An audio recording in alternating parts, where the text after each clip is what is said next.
Hi, may kotse ka na pala, no? Wow. Sa'yo ba yan or hiniram mo lang kay Alden? Kamusta? Okay lang naman. I just came from there, I delivered the cake. Hi. Pinapaalala ko lang sa'yo na marunong na akong mag-English, no? Dati kasi nung iniwan mo ko dahil hindi ako marunong mag-English. Ingat ka pa uwi. Catherine, can I be with you? 5 minutes, however much you can spare me. 15 minutes?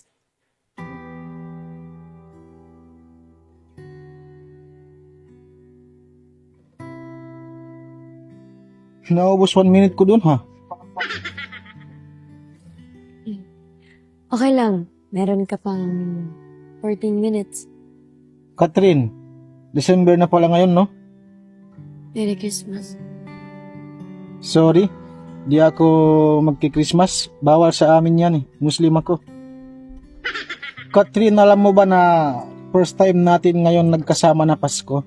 Dati kasi bago magpasko, iniwan mo na ako at sumama ka na kay Arden. Catherine, sa totoo lang, I wish your happiness. I wish your happiness din ako. Of all people, alam ko na deserve mo yan. Deserve mo maging masaya. At ako, masaya na rin ako after 2 years nagkita tayo. Ako din naman eh. Yun yung wish ko para sa'yo. Yung maging masaya. Ilang minuto na lang. Pwede ko bang ubusin yung ilang minuto ko dito sa tabi mo? Gusto ko lang ubusin yung ilang minuto ko na tahimik dito sa tabi mo. Tapos pagkatapos nito, okay na. Okay na. Okay na. Okay na, salamat sa time.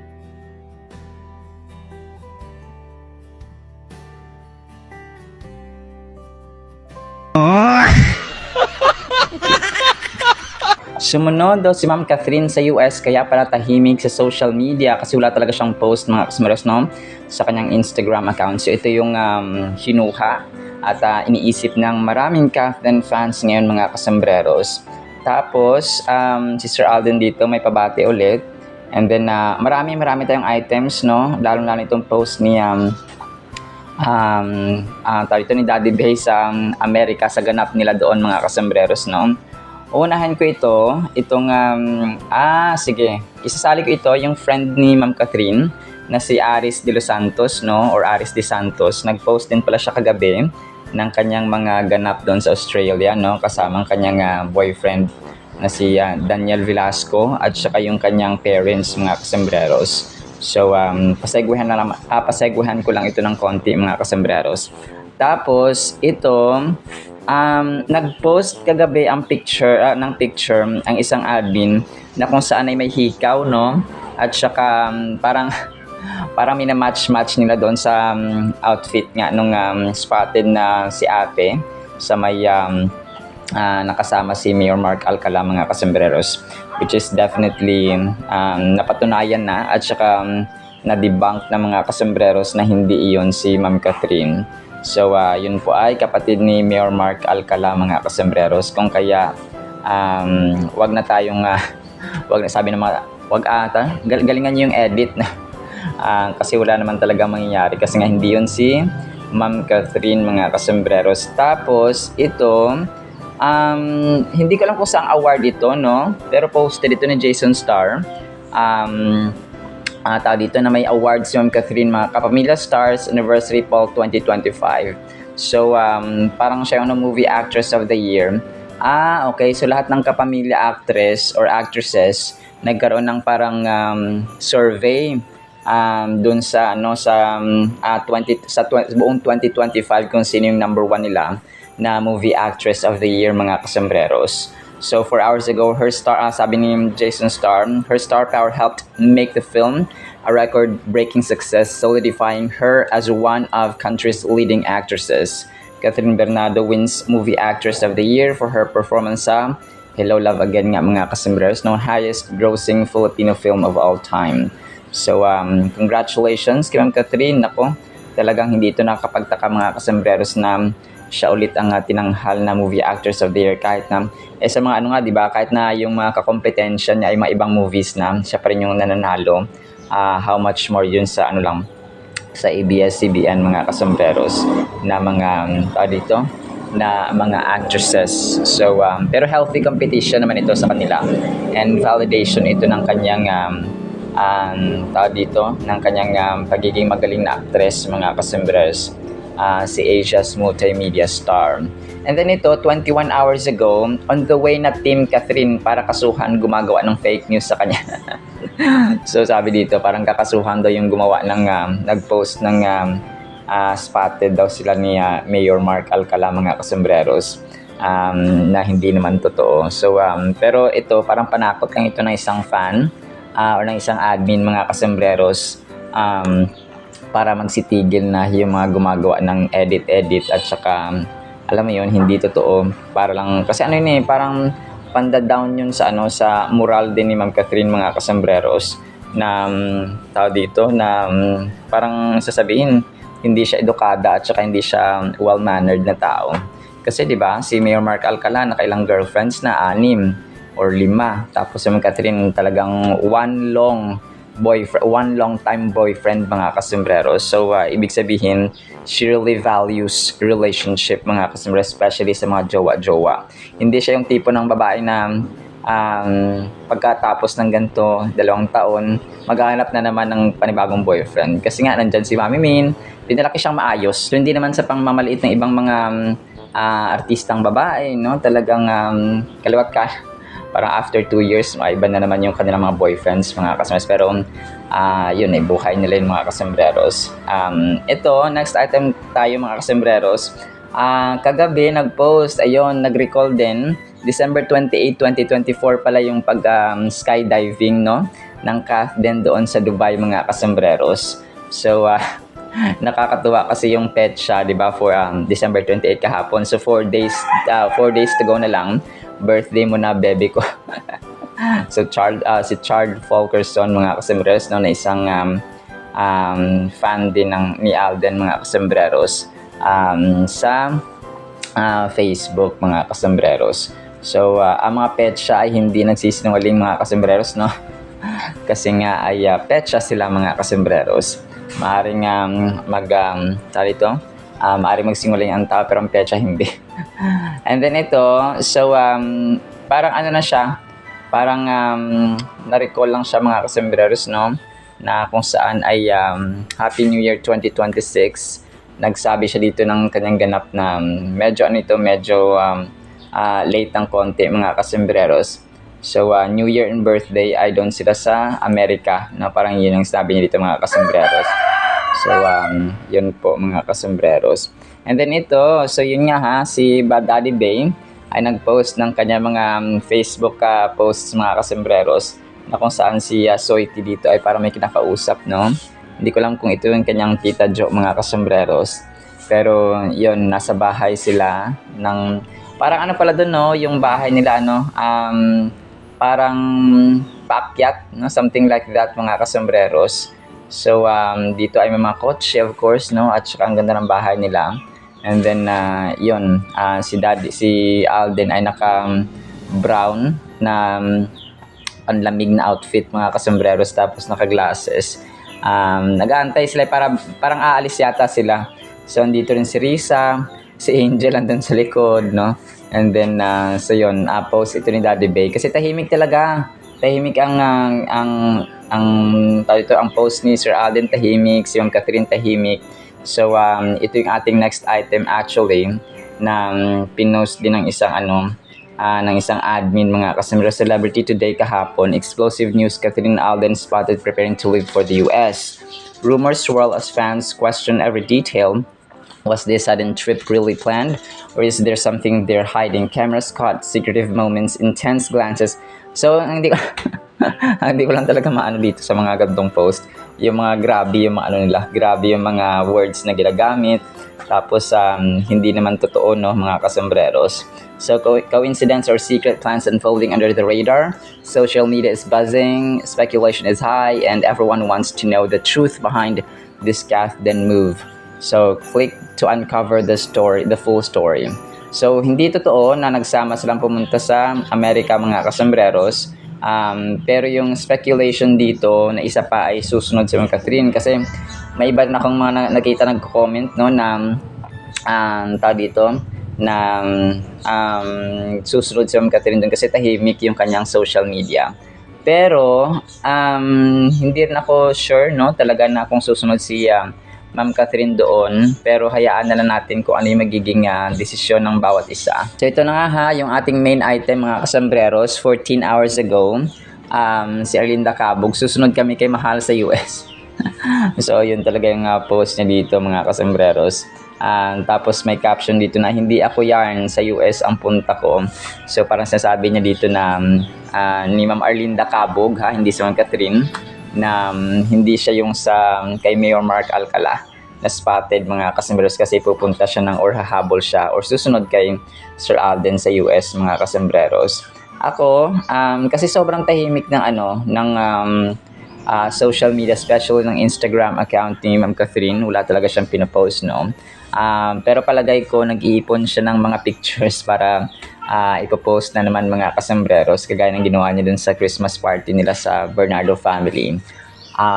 Kung susunod siya, hindi natin malalaman kasi nga secret ang galawan ng Kathleen mga kasambreros. Kay Sir Alden din, nagugulat ako, wala siyang gaanong post sa kanyang Instagram account.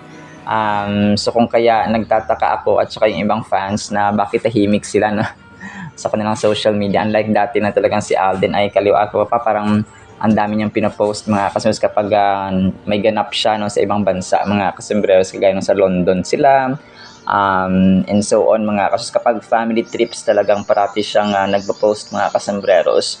So ngayon ay wala no, and hindi ko alam baka nag-iipon din siya ng ipopost mga kasambreros kagaya ni Ma'am Catherine. Abangan natin ito.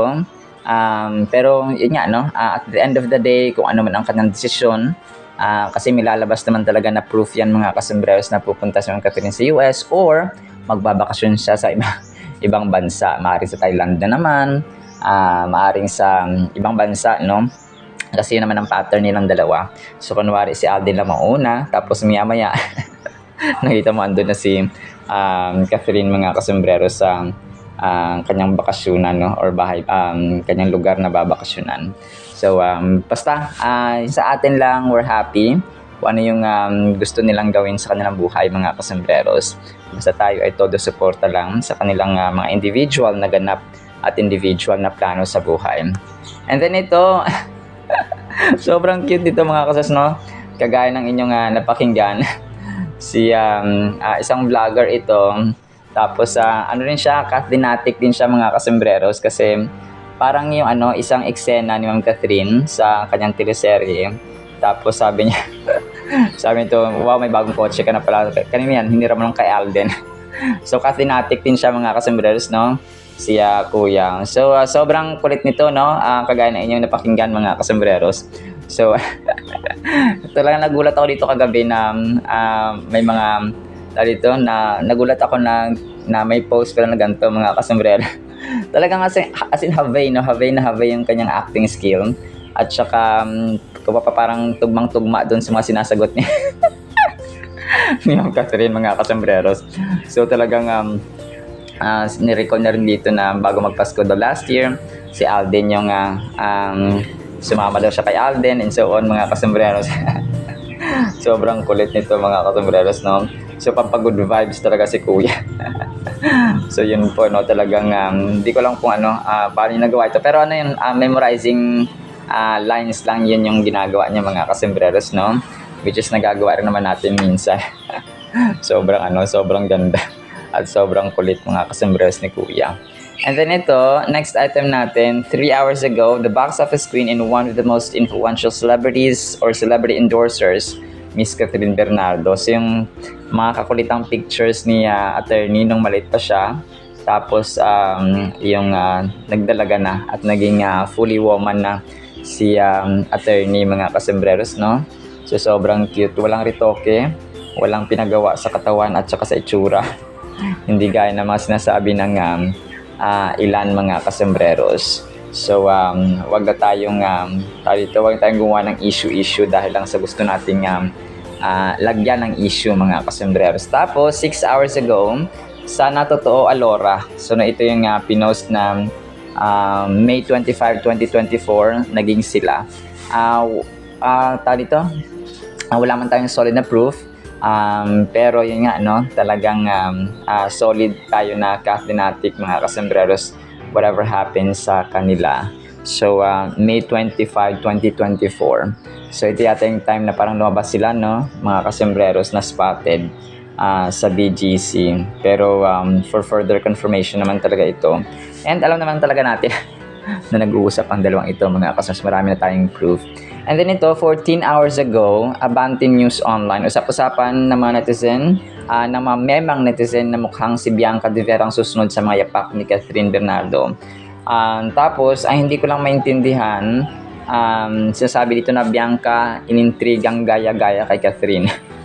So, yung mga gaya-gaya. In a positive way naman mga kasembreros, siguro nagagayahin niya si ate niya Catherine. Kasi nga mag-best friend ang dalawang ito. Sobrang close ang dalawang ito mga kasembreros. Kagaya ng mga na-i-flash natin kahapon ay si Bianca, nakasama niya ito sa Too Good to Be True. Best friends, as in mag-ate ang dalawang ito. Kaya wag na natin gawa ng issue, no? Kung siya ang susunod sa yapak, yes, no? Pero pag in a negative way naman na pagkasabi ay or ano na mga tao ay hindi naman tama yun kasi si Bianca ay parang bunso na kapatid ni Ma'am Catherine mga kasembreros sa lalim ng kanilang pinagsamahan. So, yun. Tapos, malapit ito sa Kath din, si Bianca. Kasi si Bianca, di ba, close kay Catherine. Tapos, si Bianca naman ngayon ay close din kay Alden, no? Kasi nga, nagkaroon sila ng pagpunta doon sa ARXV para suportahan ang kanilang Kuya Alden. And, so, ito pala, no? Nung sinabi, di ba, ni Bianca na si Alden yung nilook up niya, parang ginagawa nilang inspiration kasi nga sa mga advocacies nila at saka purpose na ginagawa ni Sir Alden sa buhay. So talagang hindi nakakapagtaka na ito ay nagiging tulay din, no, ng Kath din mga kasembreros. But in the meantime, no, sobrang bata pa ni Ma'am Bianca mga kasembreros. So enjoy lang yung kanilang mga projects, no, dahil nga pausbong pa lang ang kanilang karera sa sa showbiz mga kasembreros. So kung siya magiging next star ng ABS-CBN, then mabuti yun, no? Kasi yun naman talaga may mga susunod na generation at saka mga susunod na batch ng mga artista mga kasembreros. Kasi ang lahat naman ng tao, lahat ng artista ay may retiring time. Kumbaga pagkatapos ng time mo na mag-shine, na kumuha ng mga awards and recognitions, ay may susunod na naman ng mga batch mga kasembreros. So, yun po, no, talagang wala lang, parang inintriga lang talaga ng mga tao, which in fact sa kanila ay advantage, no, at saka parang mas natutuwa pa nga si Ma'am Catherine sa mga ganoon at saka si Alden kasi nga mahal nila ang mga susunod na generation mga kasembreros. And then ito po ay supporting post 23 hours ago. Usap-usapan ng pahayag na si Catherine ay magaling magtago ng sikreto, huli man sa mga mata ng fans pero malino na hindi kailang kulong ang damdamin. Sa likod ng katahimikan, may mga detalye raw na unti-unting lumalabas dahilan para mas lalo pang uminit ang Catherine latest update ngayon. So although wala mang malinaw na sabihin dito pero supporting fan ito si Power Up Place kasi ng Kath din mga kasembreros. So, yung picture niya dito ay yung isa ay during Hello Love Again pa mga kasembreros. Tapos yung isa dito ay Christmas party, no, ng kanilang family sa kanilang bahay mga kasembreros. So, magaling talaga sila magtago. In general po ay magaling talaga magtago at saka mag-ninja moves ang Kath din. So, hayaan na natin. Ang mahalaga ay they're enjoying their peaceful, private communication mga kasembreros. So yun ang mahalaga kasi nga private life is a happy and peaceful life mga kasembreros. So kasi pag maraming nakakaalam, marami ang makikialam. So naging tagline na natin yung kay you may Jane Katog, no, which is definitely true. Kapag marami ang nakakaalam, marami ang makikisaw-saw. So, magiging, magiging pulutan. Magiging basta issue kapag marami ang nakikisaw-saw mga kasambreros. Ito, 1 hour ago, Kath then fan page, umaani ng kandamakmak na papuri si Catherine Bernardo dahil sa husay at ganda sa Philippine showbiz industry. Definitely true, no? Tapos picture dito ni attorney na naka-close up siya, no? Ng kanyang very gorgeous and beautiful face mga kasambreros na walang pinagawa sa kanyang ilong. Sa kanyang ilong, hindi gaya ng sinasabi ng marami mga kasambreros. Tapos, nakakatawa ito na naman mga kasambreros. So, nag-post dito kagabi, 13 hours ago, wow, Kathniel, si Rizel Kenneth, no? Hindi ko alam kung ano to, si Rizel Kenneth o ano siya, Kathleen ba or Kathniel admin. Kasi, 13 hours ago niya pinost, tapos 210 likes. So, marami pa rin talaga ang umaasa. So, grabe, no? Hindi ko, ito yung medyo sad truth ngayon or sad reality sa mundo ng social media. Yung kagaya ng Aldab, di ba? Parang wala na, pero pag nagpo-post sila, marami pa rin likes. Parang namumuhay sa, nakaraan, no? Yun, parang gusto mabuhay ng mga tao sa nakaraan na mga relationships at saka love teams kahit na wala na. No, which is sana sa 2026 na mag-move on ng lahat kasi nga 2026 bagong taon, dapat bagong mindset, no? Ganon mga kasombrero. So let's live the moment, let's live the present sana. At saka yung sa future ay pagandaan natin mga kasombrero kasi ang mga tao parang yun napapansin natin. They're still living sa past mga kasombrero. Tapos next item natin, 11 hours ago, thanks for being a top engager and making it onto my weekly engagement list. So, si Tets Ubaldo, no? Isa itong bagong fan mga customers ni Ma'am Catherine. Cheers everyone, thank you so much.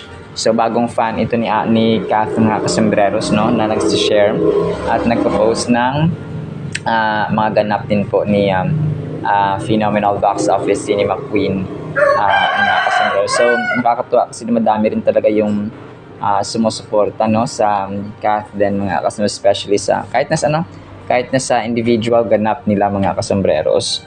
So yun ang kumaga pa yung fandoms, hindi kasi yun hindi yun kumaga pa hindi siya nababayaran or maaring suportahan suportahan mo sila, pero yung sila mismo yung magkukusa ay talagang hindi siya it's something na ma-appreciate mo talaga kasi yung tao kapag yung mga fans, no, specifically kapag sila mismo ang gumagawa ng actions at saka pinupursue talaga nila yung kanilang hinahangaan ay something na worth it mga customers or heartwarming. And then ito, next item natin mga kasambreros, picture ito ni Ma'am Catherine kasama ang kanyang family sa Conzace or Betadine pala. So Betadine kasi naka purple or purple lavender or violet dito si fresh narito na ko. So may fresh bliss kasi dito. So pero parang sa Betadine ito na damit, no? Yung itong violet or purple mga kasambreros. And then ito second sa ating last item mga kasambreros. Okay, ito yung yung graduation pic, no, ni Chandria. At hindi ito basta-basta kasi si Catherine Chandria Bernardo is the class valedictorian sa OB Montessori at saka cum laude sa MD Room College mga kasambreros.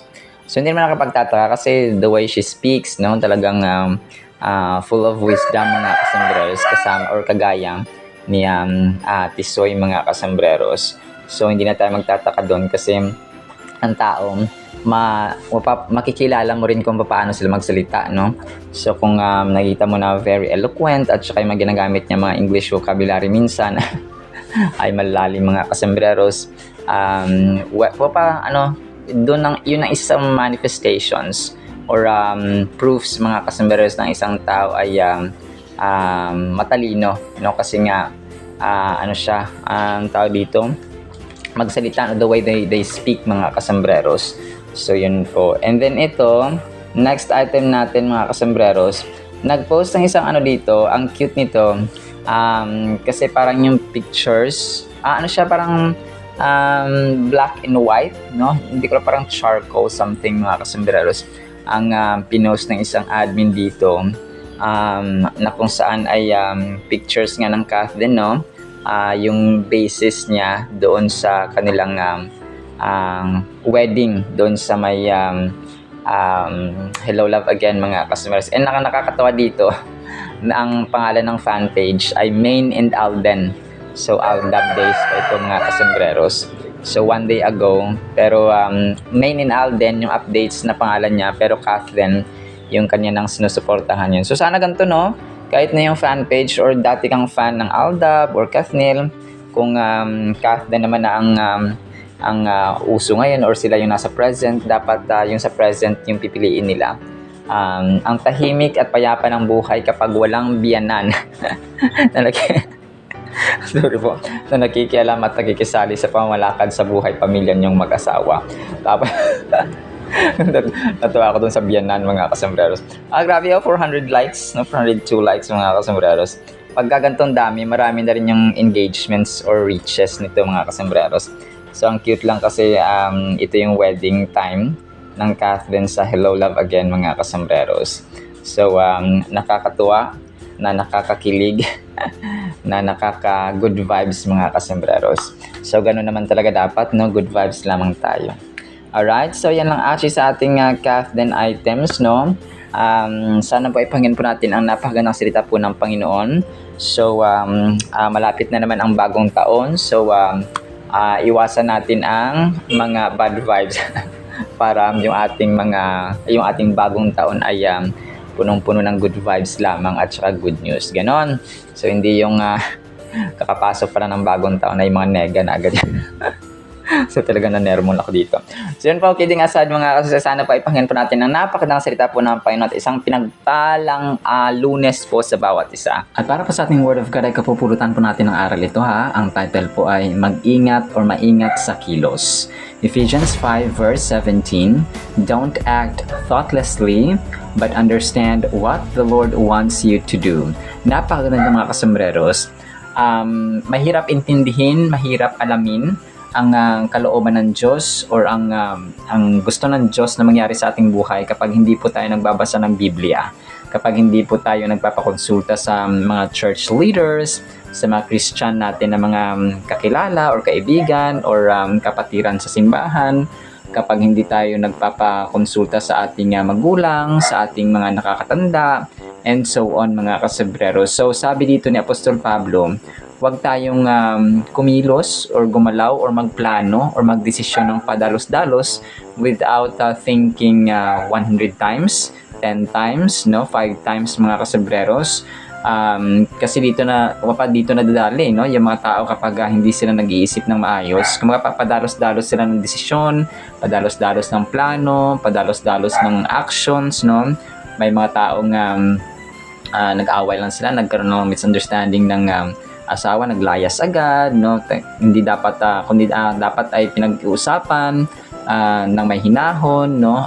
At saka mapayapa, mga kasembreros. Yung iba ay naghihiwalay agad, no? Without talking peacefully, mga kasembreros. So lahat naman ng bagay ay nadadaan sa mabuti at malinaw at saka mapayapang usapan, mga kasembreros.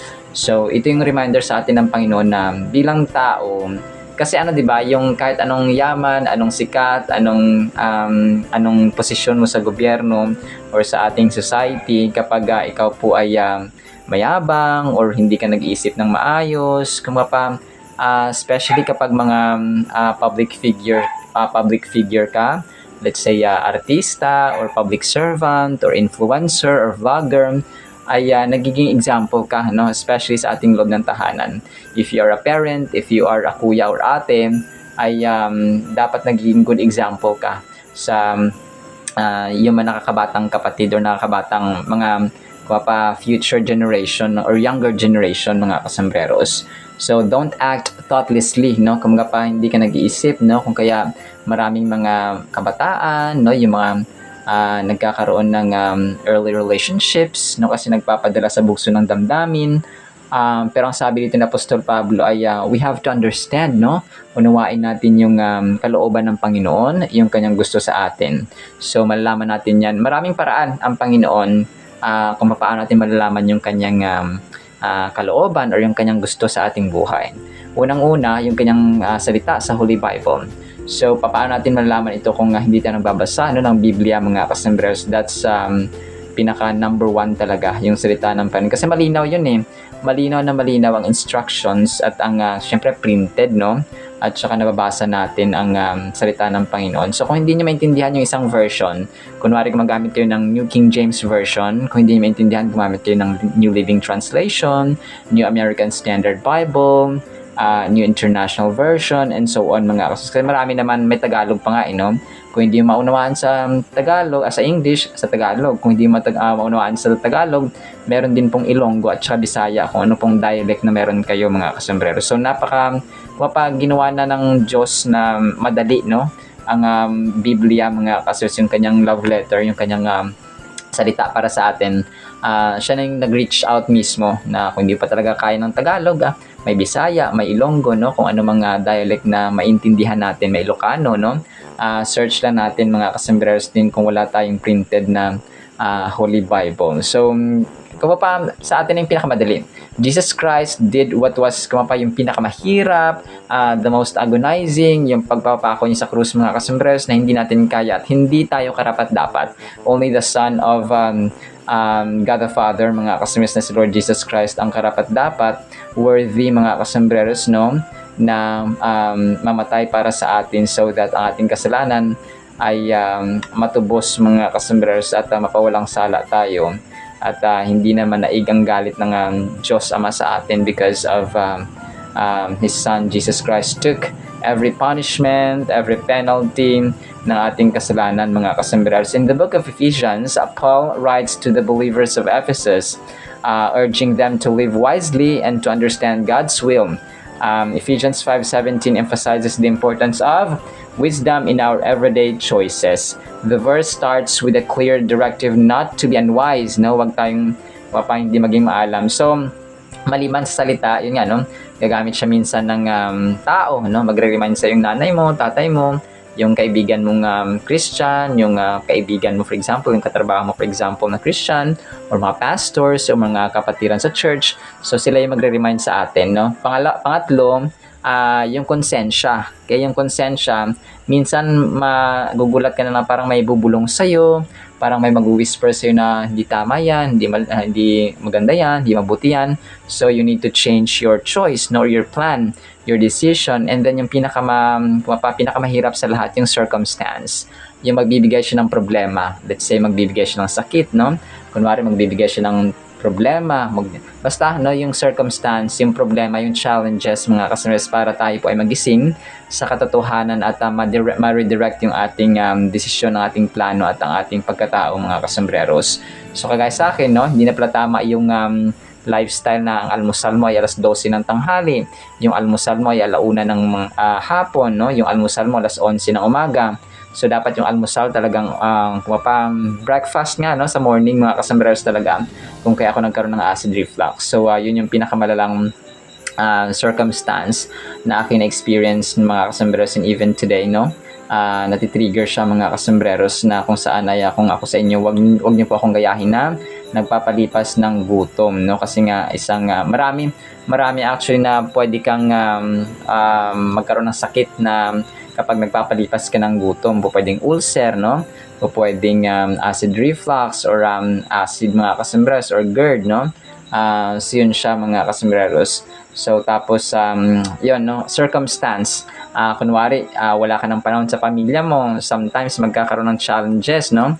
Kunwari magkakasit ang isang pamilya, so that you will realize na mahalaga ang miyembro ng pamilya, and so on, mga kasambreros. So yun po, no, and yun ang pinakamahirap sa lahat, no, yung magbibigay ang Diyos ng challenge sa atin, ng test ba. Kasi ano yun pagsubok na yun mga kasembreros kung kaya mahirap. Being unwise often leads to choices that do not honor God. But wisdom, as portrayed in the Bible, is not just knowledge or intelligence, it's a deeper understanding that comes from our relationship with God.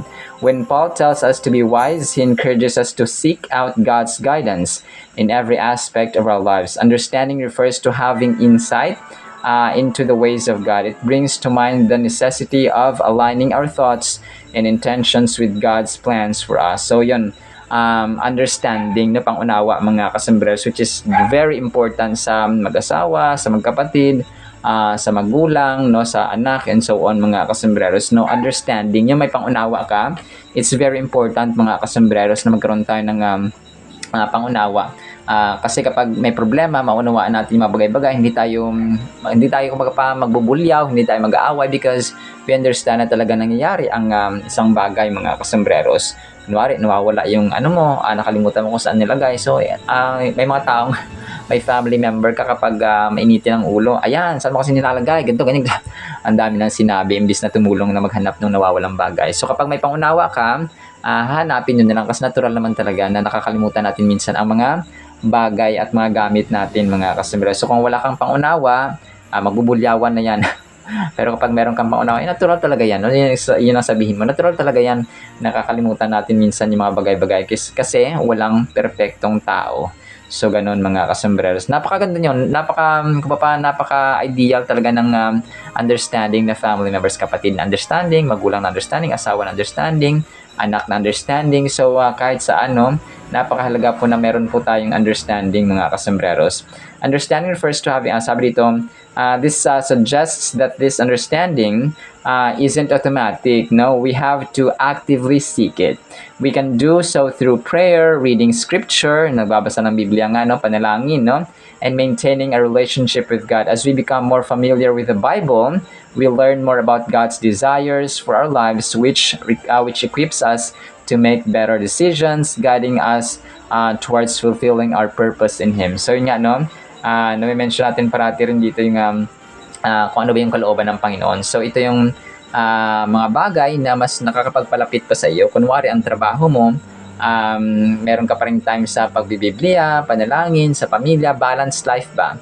So kalooban niya ng Panginoon. Pero kung ang trabaho mo, sub-sub ka na, wala ka ng panahon sa Biblia, wala ka ng panahon sa panalangin, wala ka ng panahon sa pamilya mo, ay hindi po yan ang kalooban ng Panginoon mga kasembreros. So it's time for you to change your job or your profession or kung anumang trabaho meron ka mga kasembreros. So napakaganda, no? Napakaganda na maging maingat tayo sa ating kilos at maging maalam tayo sa ating mga desisyon sa buhay because it will lead us to the right path toward God in a closer relationship with our God mga kasembreros. So kapag hindi yan kalooban ng Panginoon, mas lalo tayo napapalayo sa Panginoon. Kapag kalooban naman niya, mas lalo tayo napapalapit. So as simple as that, no? Mga kasembreros, hindi na tayo magpapakomplikado. Napakasimple lamang po ng ating basihan. Alright, so kung kaya magkilos or kumilos tayo ng may kaingatan sa buhay. Sinabot ating Word of God, nawapay pagpalaan po tayo ng pag-ibig, pananampalataya, pag-asa, and then wisdom, no? Kaalaman, knowledge, mga kasembreros, in understanding talaga na maghari sa ating tahanan at buhay. In the mighty name of Jesus we pray, the source of every good gift. In Jesus' name we pray, amen and amen. See you sa next time, mga kasembreros, paalam po. I love you.